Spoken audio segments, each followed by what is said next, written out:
ദുൽഖർ സൽമാൻ നായകനായി നഹാസ് ഹിദായത്ത് സംവിധാനം ചെയ്ത് ഓണം റിലീസായി പുറത്തിറങ്ങാനിരുന്ന അയാം ഗെയിം എന്ന ചിത്രത്തിന്റെ റിലീസ് തീയതി മാറ്റിയിരിക്കുന്ന വിവരങ്ങളാണ് ഇപ്പോൾ സോഷ്യൽ മീഡിയയിലൂടെ പുറത്തു വന്നിരിക്കുന്നത്.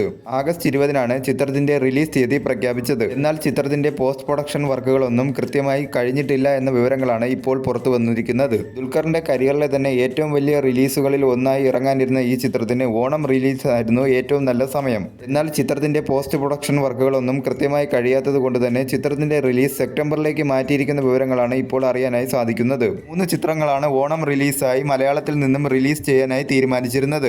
പൃഥ്വിരാജ് നായകനായ ഖലീഫ, അതുപോലെ തന്നെ ദുൽഖർ സൽമാൻ നായകനായ അയാം ഗെയിം, നിവിൻ പോളി നായകനായ ബെത്ലഹേം കുടുംബ യൂണിറ്റ്, ഈ 3 ചിത്രങ്ങളും ഓണം റിലീസായിട്ടാണ് ക്ലാഷ് ആയിട്ട് റിലീസിന് ഒരുങ്ങിയത്. എന്നാൽ അയാം ഗെയിം എന്ന ചിത്രത്തിന്റെ റിലീസ് തീയതി മാറ്റിയിരിക്കുന്ന വിവരങ്ങൾ വന്നതോടുകൂടി ആ ക്ലാഷിന്റെ ഒരു ഇമ്പാക്റ്റ് തന്നെ കുറഞ്ഞിരിക്കുകയാണ്.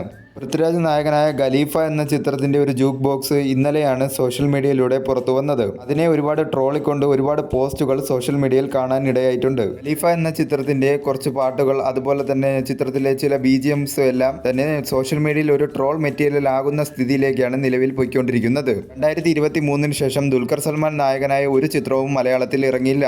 ദുൽഖർ സൽമാൻ നായകനായി മലയാളത്തിൽ ലാസ്റ്റ് ഇറങ്ങിയ ചിത്രം കിങ് ഓഫ് കൊത്തയാണ്. അതിന് ഒരുപാട് ട്രോളുകൾ കിട്ടുകയും ചിത്രം വലിയ രീതിയിലുള്ള ഒരു പരാജയമായി മാറുകയും ചെയ്തിരുന്നു. 2 വർഷത്തെ ഒരു ഇടവേളയ്ക്ക് ശേഷം ദുൽഖർ സൽമാൻ നായകനാവുന്ന ഒരു ചിത്രം വരുന്ന ആഘോഷത്തിലായിരുന്നു ദുൽഖറിന്റെ ഫാൻസ്. എന്നാൽ ചിത്രത്തിന്റെ റിലീസ് തീയതി മാറ്റിയിരിക്കുന്ന വിവരങ്ങൾ വരുന്നതോടുകൂടി ആരാധകർക്കും വലിയ രീതിയിലുള്ള ഒരു നിരാശയാണ് സംഭവിച്ചിരിക്കുന്നത്. 3 ചിത്രങ്ങളാണ് ഓണം റിലീസായി മലയാളത്തിൽ നിന്നും ഓണം തൂക്കാനായി എത്തിയത്. എന്നാൽ ആ ചിത്രങ്ങളിൽ ഒരു ചിത്രത്തിന്റെ റിലീസ് മാറ്റിയതോടുകൂടി മറ്റു 2 ചിത്രങ്ങളിൽ ഏത് ചിത്രമായിരിക്കും ഓണം തൂക്കുക എന്ന ആകാംക്ഷയിലാണ് ആരാധകരും പ്രേക്ഷകരും.